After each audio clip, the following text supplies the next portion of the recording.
আলোচিত সাবেক ডিবি প্রধান হারুন আর রশিদের ১০০ বিঘা জমি, ৫টি বাড়ি ও ২টি ফ্ল্যাট জব্দ করার আদেশ দিয়েছে আদালত। এছাড়া তার নামে বিভিন্ন ব্যাংকের ১০টি হিসেব অবরুদ্ধ করা হয়েছে। এসব হিসেবে হারুনের জমা রয়েছে ১,২৬,৯০,৪৬৮ টাকা। পাশাপাশি তার ভাই শাহরিয়ারের ৩০ বিঘা জমি জব্দ, ১১টি ব্যাংক হিসাব অবরুদ্ধ ও ৩টি কোম্পানির শেয়ার অবরুদ্ধ করা হয়েছে। বুধবার ঢাকা মহানগর দায়রা জজ মোহাম্মদ জাকির হোসেন গালিব দুদকের আবেদনের প্রেক্ষিতে এ আদেশ দেন। মালয়েশিয়ান প্রযুক্তিতে তৈরি অত্যাধুনিক cleaning machine modern vacuum cleaner যে কোনো ধরনের ধুলো ময়লাকে পরিষ্কার করে ঘরকে করে তুলুন চকচকে ও আকর্ষণীয়। Modem, brand of luxury.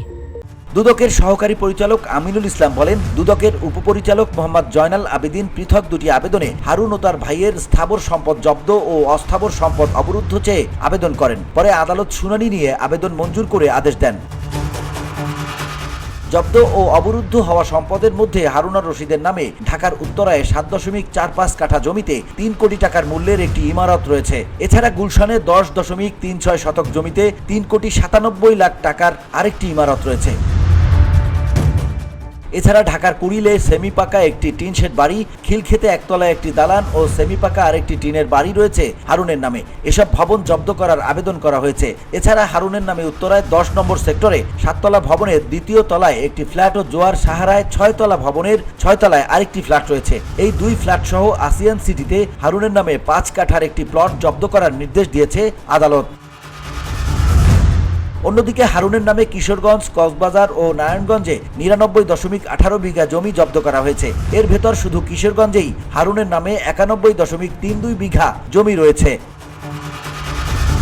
তার ভাই শাহরিয়ারের বিভিন্ন জায়গায় অবস্থিত ৩০ বিঘা জমি জব্দ ও ১১টি ব্যাংক হিসাব অবরুদ্ধ করা হয়েছে। পাশাপাশি শাহরিয়ারের ৩টি কোম্পানির শেয়ারও অবরুদ্ধ করা হয়েছে।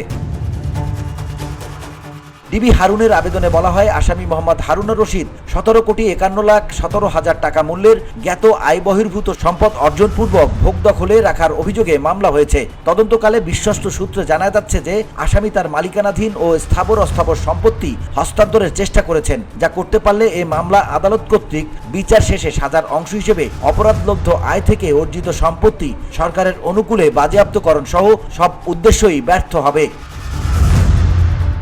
VOD Bangla news desk.